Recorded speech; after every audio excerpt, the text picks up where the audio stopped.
Disability is an impairment that may be cognitive, developmental, intellectual, mental, physical, sensory, or some combination of these.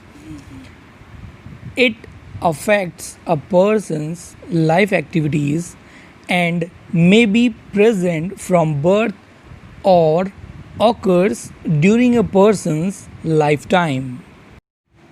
दूसरे शब्दों में बोला जाए तो डिसेबिलिटी एक ऐसा स्टेट है जिसमें कोई भी पर्सन किसी भी काम करने के लिए इनकैपेबल होता है।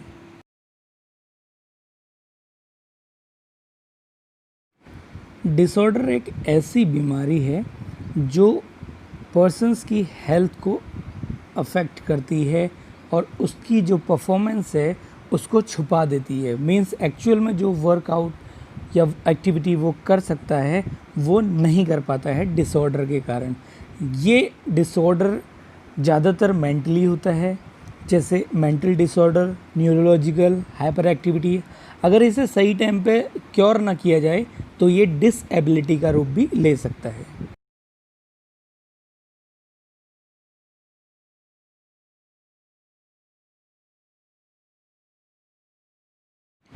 कॉग्निटिव डिसेबिलिटी एक न्यूरोलॉजिकल डिसऑर्डर है जिसमें स्टूडेंट या कोई भी पर्सन अपनी मेमोरी को स्टोर करने में या प्रोड्यूस करने में नाकामयाब रहता है।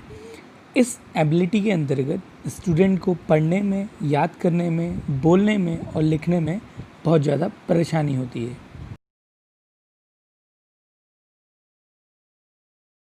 जो सबसे पहला कॉज है वो है मेमोरी डिसऑर्डर। मेमोरी डिसऑर्डर में स्टूडेंट को या पर्सन को याद करने में, किसी चीज़ को स्टोर करने में बहुत परेशानी का सामना करना पड़ता है। दूसरा है hyper activity.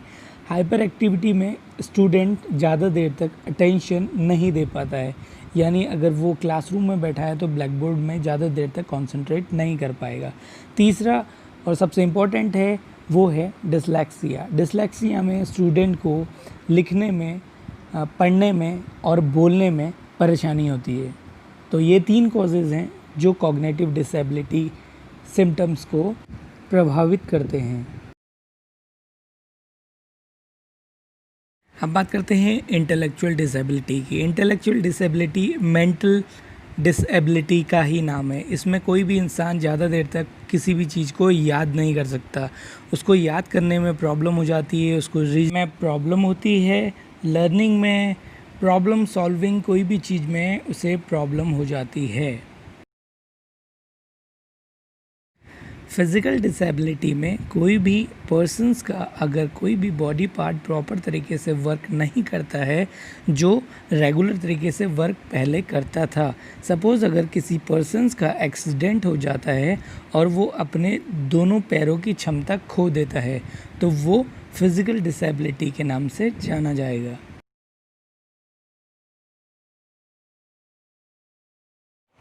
Causes of disability में सबसे पहले बात करते हैं जेनेटिक कॉज की। जेनेटिक कॉज में अगर कोई पर्सन्स के माता पिता इन डिसेबिलिटीज़ से सफ़र कर रहे हैं तो 97% चांसेस हैं कि उनका बच्चा भी इस डिसऑर्डर से ग्रसित हो सकता है। अब बात करते हैं मेंटल हेल्थ प्रॉब्लम की।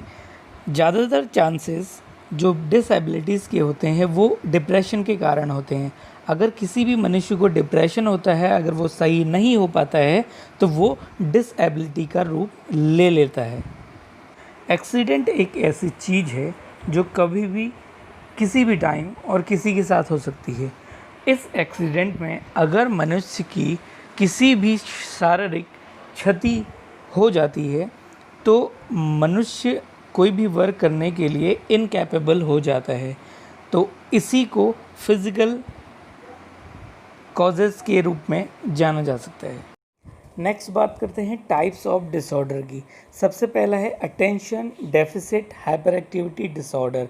इसको बोला जाता है ADHD, यानी A फॉर अटेंशन यानी फोकस करना किसी चीज़ पे, डेफिसिट मीन्स कमी, हाइपर एक्टिविटी डिसऑर्डर मीन्स बीमारी, यानी किसी भी पर्सन्स को एक जगह पे या फिर एक किसी टास्क पे, सब्जेक्ट पे फोकस करने में परेशानी होती है, यानी उसका दिमाग एक जगह पे फोकस ना रह के इधर उधर घूमने लगता है और वो एक सब्जेक्ट पे फोकस नहीं कर पाता है।